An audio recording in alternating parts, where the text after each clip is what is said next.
Hi, let us now look at what are the metrics for some of the new age business model. First model we'll look at is the on-demand model. Businesses provide products or services to customers as they need them on demand. For example, a Uber or Ola or a Swiggy or Zomato. So what are the metrics that such on-demand business models track? One is the customer acquisition cost, CAC, total cost of acquiring a new customer. Keeping the customer acquisition cost low can help maximize profitability, especially in on-demand businesses where the margins are very, very small. So CAC is very important, especially because the margins are low. Two is lifetime value. This is the total net profit a company expects to make from the customer over the duration of the relationship. A high LTV compared to CAC indicates a healthy business model. Typical thumb rule is your lifetime value should at least be 3 times the customer acquisition cost. More is better, but 3 is a golden number for lifetime value to customer acquisition cost ratio. Okay. Next is the order volume, the number of orders placed over a specific period. A high order volume generally indicates stronger customer demand and is vital for economies of scale in the on-demand business. Because if Swiggy gets a lot more orders from, say, a particular area in Bangalore, then it's able to have delivery boys in that area. It can deliver faster. The cost of delivery will come down, so the profitability will be higher. On the other hand, if the same order volume comes from geographically dispersed customers, then your delivery cost will be high because you are going from one end to the other to deliver, and your profitability per order and company's profitability will be low. So order volume is important. Then is a customer satisfaction rate. This measures the percentage of customers who are satisfied with the service. A high customer satisfaction can lead to customer retention and positive word of mouth, and which is essential for any business, especially for on-demand business models. Let's look at next business model, the aggregator business model. Aggregators bring together offerings from various providers into one platform. They don't own the supply but deliver it to the customers. Example, Urban Company, what was called as Urban Clap earlier, is an aggregator for electricians, carpenters, plumbers, and many of the household services. So they are an aggregator. Consumer can go there and book the services, and some carpenter or a plumber will deliver the service. Now let's look at what are the key metrics for aggregator business model. One is the gross merchandise value or GMV. This is the total value of merchandise, products or services sold over a particular period through the aggregator's platform. This provides an idea of the transactional volume on the platform. Two is take rate. This is a very important metric. This is the commission or the fee that the aggregator takes from transactions made on its platform.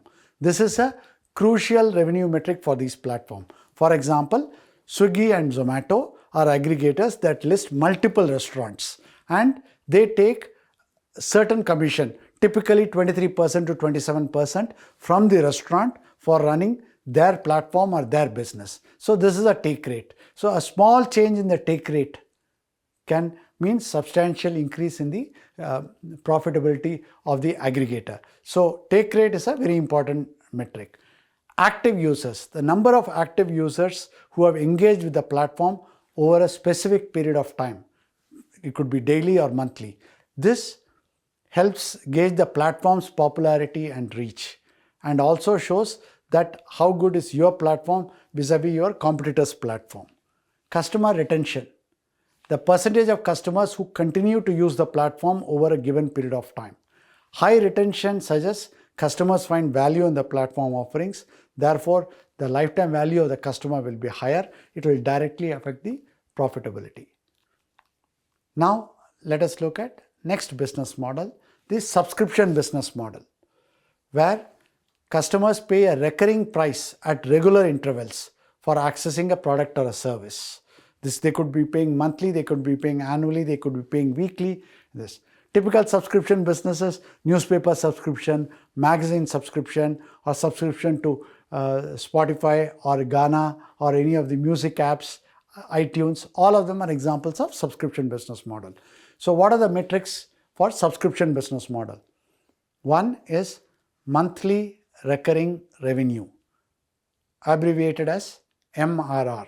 This is the amount of revenue that a subscription-based business can reliably expect every month. It helps assess the business's financial health and predict future growth. MRR is the predictive number for what is the future business the company can expect. Second is churn rate. In a subscription business, the company is expecting that the subscriber or the customer will keep buying and paying every month or every year or every quarter in the future. So the churn rate is very important. Churn rate is the percentage of subscribers who cancel their subscription during a given period. A low churn rate means higher customer loyalty and can lead to a more predictable and stable revenue stream. Next is customer acquisition cost. What is the total cost of acquiring a new customer?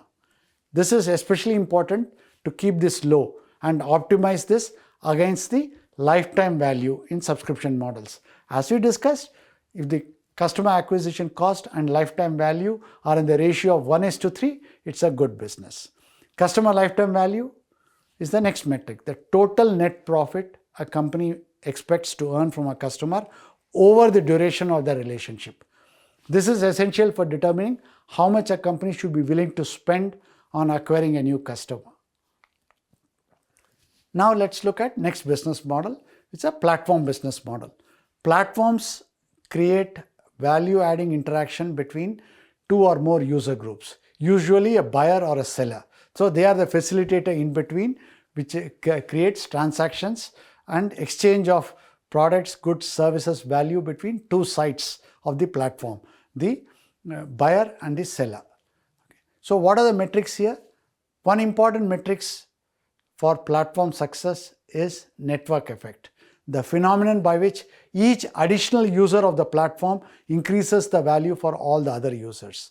So the metrics for measuring network effects includes growth rate of new users, increase in transaction volumes. All of this are important metrics. Number of active users and other metrics. The number of users who have engaged with the platform over a specific period of time. It could be daily active users, monthly active users. It helps measure the platform's overall user base and the potential for monetization. Obviously, if you have more active users, the chances of making money from a fraction of those increases. Next metric is user engagement. It's good to have users, downloads, registered users, but how engaged are they? The level of user interaction with the platform. Metrics would include how much time are they spending on the platform, the number of transactions, the number of repeat visits. All of them measures how much the user is engaged by. Just having a user is not enough. The engagement is important. Next metric is platform leakage. When transactions are initiated on the platform but are completed off the platform to avoid the fees, what is known as typical disintermediation. Take the case of urban company. Consumer comes to urban company to look at the service providers available for, say, some carpentry job. So it connects the carpenter. The carpenter goes, assesses the work involved and quotes a certain price. Now, if the customer and the carpenter decide to transact directly, then the take rate or the commission that urban company is supposed to get goes away. So that is a platform leakage. Okay, right? Low leakage rates indicate that the users find value in using the platform for the entire transaction process and don't disintermediate the platform. Next, let's look at the marketplace model. Marketplace business acts as a platform connecting buyers and sellers. It's a type of platform. They generate revenue by taking a cut of each transaction. So what are the metrics in case of a typical marketplace model? Gross merchandise value, the total value of all goods sold through the marketplace over a particular period of time. This is an important measure of the marketplace transaction volume. Take rate. How much is the commission or fee that the marketplace takes from each of the transaction? It is a crucial measure for the marketplace revenue. Buyer to seller ratio. So the number of active buyers compared to the number of active sellers on the platform. It is important to have a good buyer to seller ratio.